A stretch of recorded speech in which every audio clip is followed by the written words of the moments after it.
You don't have to do any juicing. There's not a ton of cleanup. You basically get, when you scale everything, especially when you keep that 1-to-1 and 2-to-1 ratios in mind, it's real easy math, right?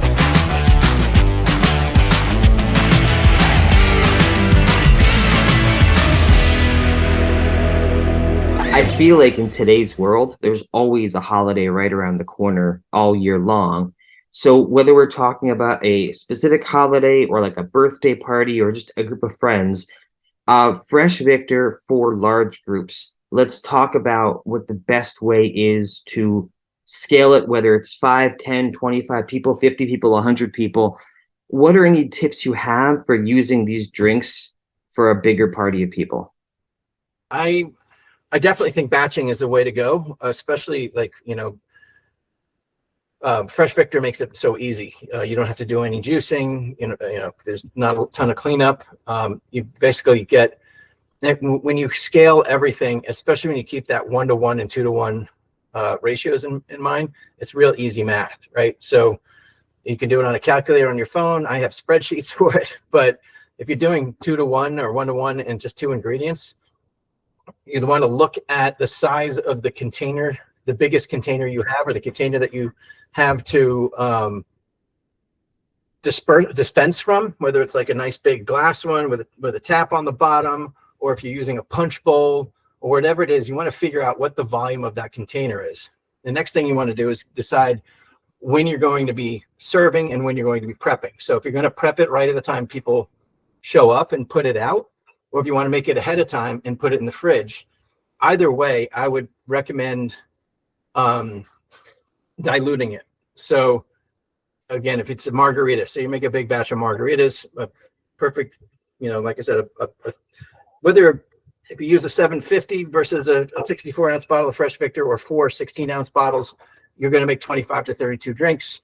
At a 750, you're going to have a lower alcohol content. At a liter bottle, you'll have a higher alcohol content. You can factor that in and tweak it however you want. Tweak it to taste, but ultimately take that volume.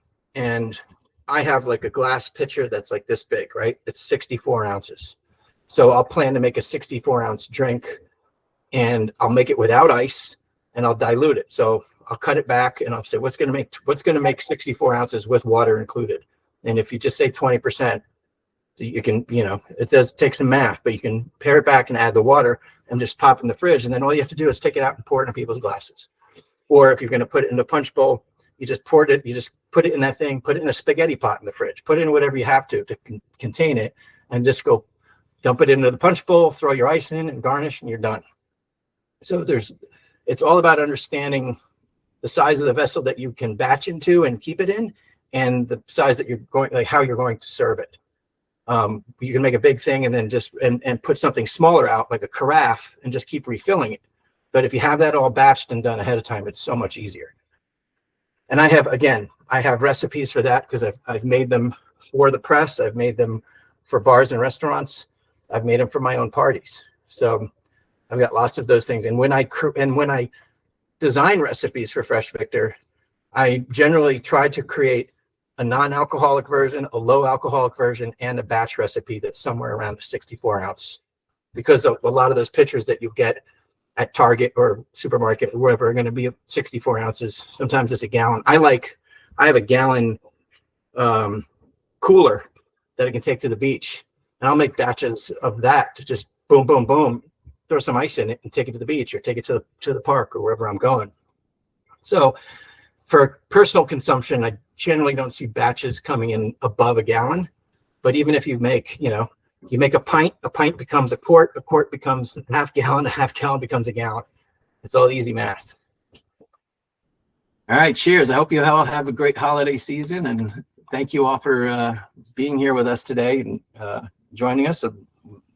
We've been doing this every year for the last few years, and we'll do it again next year. Maybe we'll throw in a summer version.